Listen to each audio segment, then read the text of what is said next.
as many of you who have followed this channel for a little while will know that I owned a lime green Abarth Competizione, one of my favourite cars that I've ever owned. It was compromised in so many ways, but its personality made me fall in love with it. Now, when they electrified that car with the 500e, it was fantastic. I loved some of the gimmicks, but it still was very much compromised, and there were some irritating things, like being able to turn on and off that sound generator, and the sound generator just wasn't quite right. It also just didn't have enough power or enough range. But could the car behind me be the answer to all of that car's problems? This is the Abarth 600e. It's a larger sibling to the 500. It has more power and more range, and I think this is a very special car. Hi guys, I'm Tish and welcome back to Auto Social UK. In today's video, I'm going to be getting the 600e out on the roads and finding out whether it's really as impressive as the Abarth name says. So let's jump behind the wheel and we'll find out what it's like on the roads.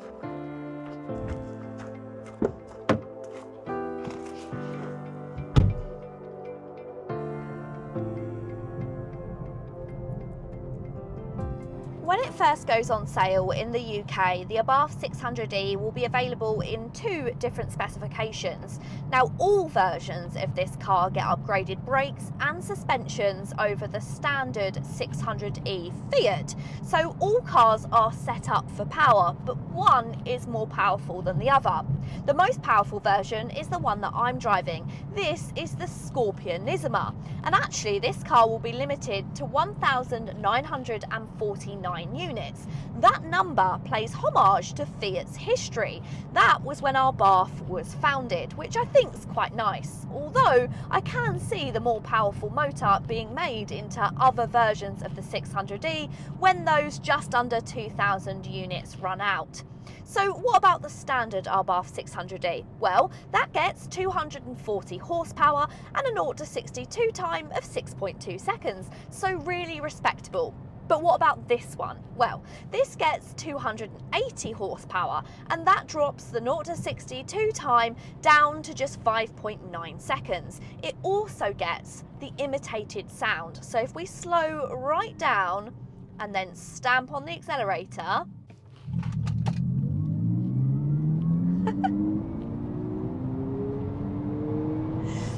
it gets the sound imitation that we first saw in the 500e, but it has to be said that this car has been improved all round compared to the 500e, and especially with that sound generator. It now has a much nicer sound as you step on the accelerator, not quite so harsh and booming, and also when you're then up to speed like I am now at 60 miles per hour, it's not quite as drony as it was in the 500, so that's really good. This car does feel like an impressive car to drive. It's actually far more engaging than I was expecting. Clearly, Fiat have put quite a lot of development into this Abarth 600e to make sure that it's not just a flop. See, it has some really tough competition, especially from the likes of the new Alpine A290. It needed to be impressive to make sure that it shines, and actually I think it does a really good job. And what's really good about this car, although not quite as good as when you're looking at the Alpine, is the price. You see, first of all, to get this spicier version, the Scorpionisima, you was going to have to pay quite a bit more money than going for the standard version.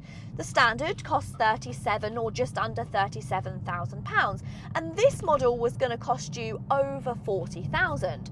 But due to those new taxations for EVs that are coming into place in April, it means that Abarth has actually brought down the price of the top spec Scorpionisima, so you can get all that added power and still have it under the £40,000 mark. Second to the driving, styling is also pretty important when it comes to Abarth. And how cool does this look? Of course, it's been helped along by the colours. You've got this fantastic lime green, and I'm sure by now you've already seen it in the purple as well. And the best thing about those colours, they're both free colours. Very clever marketing by Abarth, don't you think? If you're going to have your brand's vehicles out on show, which ones do you want to pay attention to? the bright ones. So we're going to have loads of these brightly coloured green and purple Abarths on our roads. There's also some more subtle colours, but you do have to pay extra for them. Now, when it comes to this vehicle, I didn't know if I'd like it. Of course, it's slightly larger than the 500. It's more SUV in shape, and I didn't know, as a previous Abarth owner, if I would get on board with that. But I quite like it. They've done a really good job of giving this car a lot of aggressive personality when it's based on not really an aggressive car at all. Now, what have they done to change this vehicle compared to the Fiat version? Well, you've got some slightly meaner looking headlamps. You've still got those really friendly round lights, but now they're divided, and this gives it almost a look as if it's frowning, much more aggressive. You also have the Abarth lettering just at the bottom of the nose of the car. And then at the bottom here, you've got a much more aggressive bottom bumper. It's almost a piece of plastic which just covers the front of the vehicle with just a little peek through of that lime green. I really like this styling, but you'll have to let me know. What do you think of the styling?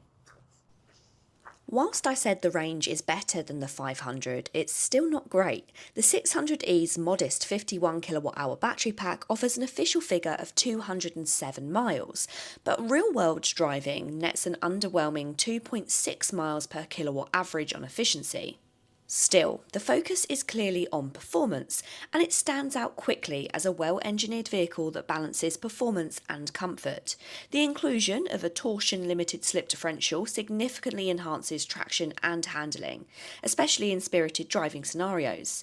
Its upgraded brake system offers improved fade resistance and heat distribution, which is vital during intense driving sessions. The wheels are equipped with Michelin Pilot Sport EV tyres, dedicated for performance and efficiency, as well as reducing road noise. The quieter tyres, combined with stiffer suspension setup, aims to provide a refined driving experience while still appealing to sporty driving enthusiasts. With a widened track and improved suspension components, the 600e handles corners with agility whilst attempting to offer some comfort, but with my respect, it still has an unforgivingly hard ride at times, essential to an Abarth in my opinion. The alloy wheels on the 600e have got to be one of my favourite things about this car. They are so cool. A combination of being aerodynamic to add to those EV miles, but also inspired by motorsport. You've got the contrast of the chrome, but then you also have the gloss black, and this centre cap is so cool. You've got the peek through of that lime green, and then the brakes. All versions of the Abarth do get upgraded brakes over the 600 Fiat.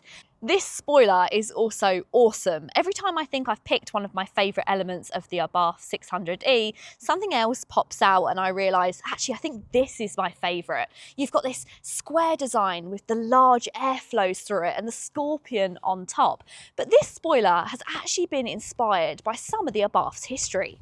It's a little nod to Carlos Abarth and Abarth's connection to motorsport. It's been designed to look like the rear engine hatches that would be propped open to help cool the engines whilst driving hard.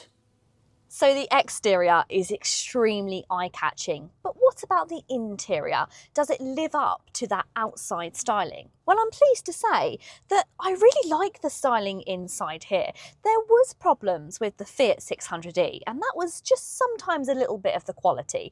And we have the same problems inside of the Abarth 600e, but I think it gets away with it a bit more because it's just a bit jazzier. You've got some interesting elements which kind of take away from the fact that the dashboard is a little bit plasticky. Things like this steering wheel. This is very much focused on motorsport heritage. You've got the racing stripe at the top and then it's two-spoke. It feels super sporty. Finished in leather, Alcantara, and you've got the contrast lime green stitching which matches with those brakes and also those centre caps. These seats are also a real highlight.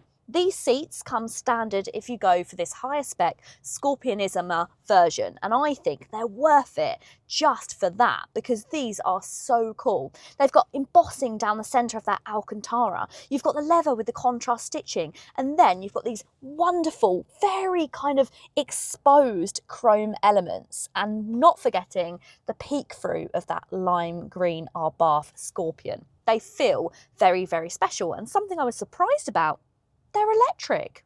You don't usually get electric seats in vehicles like this, so it's really nice to have that added element of comfort. Heated as well, which is really good. Elsewhere, it's very much a standard Fiat setup, and that's no bad thing. You get a small central screen, and then you also have your main infotainment screen, which is also pretty small compared to others on the market. But actually, many people will probably be happy with this size screen. They've gotten so big nowadays that it's such a focus of the cabin, and this is kind of just nice. You don't have to focus on the screen. You've got lots more elsewhere going on. One of the issues that we had with the 500e Abarth was the fact that when it comes to that sound generator, you had to go through loads of settings on the steering wheel. The good news is they've moved it. No longer is it on the steering wheel, it's now in the infotainment system instead, and it's quite easy to find. So it's going to be in there with all of your performance elements. Something else I really like is you've got these shortcut buttons in the centre, and if I hit the car button, that takes me straight to my lane keeping assistant and that excessive speed warning. So those irritating niggles that it bings and bongs at you, you can turn those off straight away, which I think are great. You also have lots of climate control settings on the screen, but also physical climate control as well. Now, these aren't dual zone, but this is still a pretty compact car, so I don't think there's any need for dual zone. I do have some slight issues with this vehicle, however. You have got this slightly weird iPad cover which you get in all of the Fiat products, and I just find it a little bit awkward if you want to plug in your devices using the USB-C chargers. It's just a little bit awkward under there. You have to almost yank this cover off and then you have to fiddle around to get it back on. But these are all really small niggling issues, which overall I think it's a really nice cabin. I was all praise about these lovely Saybelt seats until I sat in the back, because then they are quite chunky. And when you're sitting in the back, if you've got long legs, they're going to knock on this quite hard seat back. So not really positive if you've got a family car, but if you're just using it for just you and occasionally people in the back, it'll be fine. But if you want to go for the comfort of your rear seat passengers, then you may want to opt for the entry-level car, which gets the slightly smaller front seats. In the back here, it's okay. It's not particularly excellent, but it's not overly bad. I think despite its SUV shape, it has to be thought of as a small car, because in the back you can only really seat 2 people. 3 would be a real squash, and then when the person is in the back, they don't have the most amount of amenities. You've got one charging port, that's about it. It's not really much more to talk about. You've got ISOFIX fitments, so if you want to fit child seats, it's not too bad. But unfortunately for rear seat passengers, there's nowhere to put a drink, there's nowhere to put your phone. And things like that are a little bit of a shame. When you're building an SUV shape, you need to be thinking about families. And unfortunately, it does fall short in that department.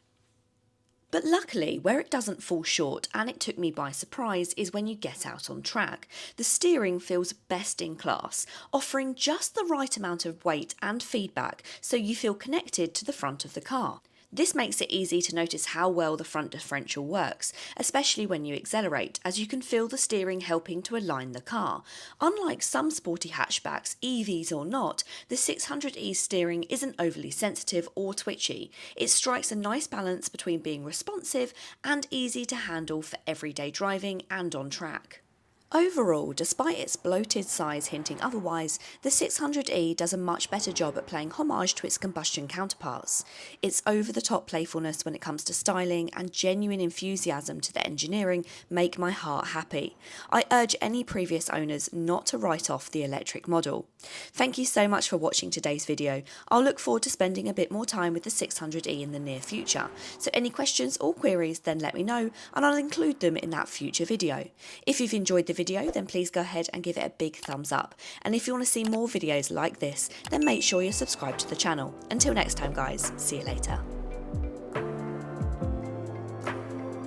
So ignore this one and ignore the S's. Yeah. Keep to the right. Turn in. Get ready to open your arms. Get on the power. Let's have it. Come on. Power, power, power, power, full power. Brake. When I say brake, I mean hit the bloody Stamp it. Don't make love to it. Just hit the damn thing. Great. Turn in left here.